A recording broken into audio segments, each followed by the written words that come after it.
Nou hallo weer, dis Ignou hierso en ons gesels verder oor 'n bietjie kommentaar en julle sal sien ons werk oorwegend met blommefoto's aangesien Henny Cronje 'n ongelooflike oulike reeks oor blommefotografie op die mentorskap 'n webwerf gedoen het. Hierso kyk ons na een van Rudy se Morning Glories en Rudy, ek wil jou komplimenteer op 'n paar goed. Die eerste is die gebruik van kontras in kleur, met ander woorde die kleure wat kontrasteer met mekaar. Die gebruik van kontras in fokus, met ander woorde helder gedeeltes teenoor dowwe gedeeltes. Jy weet, en dan die gebruik van kontras in vorm, skerp rande teenoor 'n baie sagte foto. En dis wat al daai kontras maak dat hierdie foto werk. Dan het jy komposisie gewys, ook die blommetjie bietjie meer links in die raam, nie presies in die middel nie. Hy kom so bietjie in die raam in. En omdat hy baie sagte fokus het en amper abstrak is daardeur, plaat dit nie so seer dat hy nie 'n stingel het waarin hy werk nie. As ek mag 'n bietjie kritiek gee, dink ek is 'n bietjie donker hierom. Jy kan 'n klein bietjie, ek hou van die donker, want dit gee die indruk van 'n skade weer rondom die blom, of so bietjie dimensie om die blom, maar as jy hom nog so klein bietjie ligter kon kry, dis net asof daai gedeelte 'n bietjie te donker raak daar. Maar ek dink vir die laaste Morning Glory in jou tuin, 'n baie pragtige afskeidsherinnering en 'n pragtige foto. Willem deel ook in sy blog meer detail oor hierdie pragtige foto. Een van daai foto's waar ek kan sê, dit werk om die plant in die middel te sit, nie noodwendig in 'n derde nie.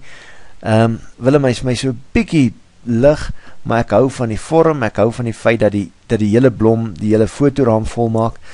Baie interessante ding is die swart agter, die loukie van die foto, wat die pink komplementeer, en ons werk redelijk van lig na bietjie donkerder uitfokus na pikdonker. So ek dink 'n baie interessante foto en sommer 'n lekker, ek weet nie, die woord wat by my opkom is amper soos 'n spelde kussing blom tipe van foto en oulik gedoen in terme van die gebruik van kleur en fokus. In hierdie foto Willem, dink ek, wat vir my werk is daai agtergrond en die plante wat heeltemal geskei word of onderskei word. En ek dink dis wel gedaan. Die 3 blommetjies wat jy daar in die foto het, almal pas in. Daar's nie blaartjies wat uitval of uitsteek iewers nie. Daar's lekker beligting. Die stingel is dalk so 'n bietjie uit fokus hierso, want alles is perfek in fokus. Maar hy pla my nie so seer, want hy vorm bloot 'n basis vir jou 3 blommetjies wat dan in deel van die foto vorm. So ek dink in terme van beligting pyk gedoen, in terme van fokus baie skerp, in terme van komposisie dink ek is daar allerlei moontlikhede om mee te speel.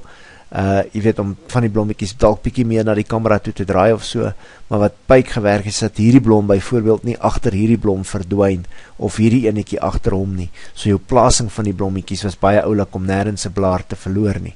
So ek dink wel gedaan op hierdie ene Willem, en 'n foto wat sommer regtig uitstaan as jy hom sien, as gevolg van die kontras tussen die kleur teen die donker agtergrond. En Willem, wat vir my in hierdie foto dan werk, of lekker interessant werk, is die boog wat die stingel vorm na die blom toe, om die kyker se oog in te lei.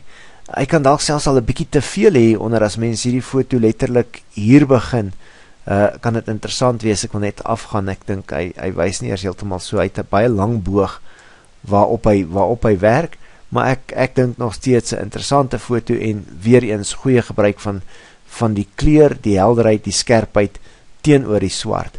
Maar miskien die boog van die stingel dalk so bietjie korter, en kan mens hierdie foto hierso afsny, of selfs daar, laat die blom 'n derde is, en laat daar nie oorheersend te veel stingel in die foto is nie. En Josef, jy sal my verskoon as ek hierdie foto wys as 'n voorbeeld van, soms eksperimenteer mens, en jy weet nie regtig wat jy gaan kry nie, en jy weet ook nie regtig wat dit is wat jy gekry het nie, maar die les lê in die eksperiment, lê in die feit dat 'n mens vat die kamera, jy zoom uit, jy gebruik die blom, jy gebruik wat ook al jy kan, en jy weet nie wat om te verwag nie. En dis die kern van goeie fotografie, is daai speelse, kinderlike benadering om te sê, maar kom ons kyk wat gebeur as ek dit doen. En ek hoop regtig dat elkeen van julle wat op die mentorskap program is, daai speelsheid, daai benadering altyd sal volg, om te sê, maar kom ons probeer nog iets, kom ons probeer iets heeltemal anders, en dis waarmee ek jou wil gelukwens, Josef, met hierdie eksperimente wat jy so gedoen het. Party van hulle het gewerk, Party van hulle is baie interessant, soos hierdie ene is 2 wit strepe en 'n groen strepe, maar nog steeds, ek glo dat die leerproses en die genotproses is dit wat vir jou waarskynlik die meeste beteken het, en ek hoop regtig om nog van jou eksperimente te sien. Tilly, hierdie blommefoto van jou is iets heel anders, het lyk amper soos 'n kosfoto, so heel interessante benadering, en jy weet, as ek na die foto kyk, is daar 'n hele abstraktheid van hom, met hierdie marigold wat jy afgeneem het, en nou ja, wat ek hou van is die berge en dale in die foto, wat ek egter wonder is of hierdie gedeelte links nie kompeteer met regs nie, of hier nie 'n makrofoto hier iewers aan die regterkant is, en hier 'n ander makrofoto hier links is nie, is asof die foto half 2 dele het, en asof die 2 dele nie noodwendig met mekaar praat nie, en jy weet, as mens hierdie gedeelte kon kry, kon jy dalk waarskynlik iets heel interessants kry. Ek hou van die effek van die kleur hier om die kantjies, daai geel wat hier om die kantjies loop, en ek dink, as 'n mens daai gedeelte van die blom kon isoleer en beet kry, gaan jy dalk 'n baie interessante abstrakte prentjie kry, selfs iets wat in swart en wit as gevolg van die skaduwee en die lig en die kleur en so 'n baie interessante foto kan maak.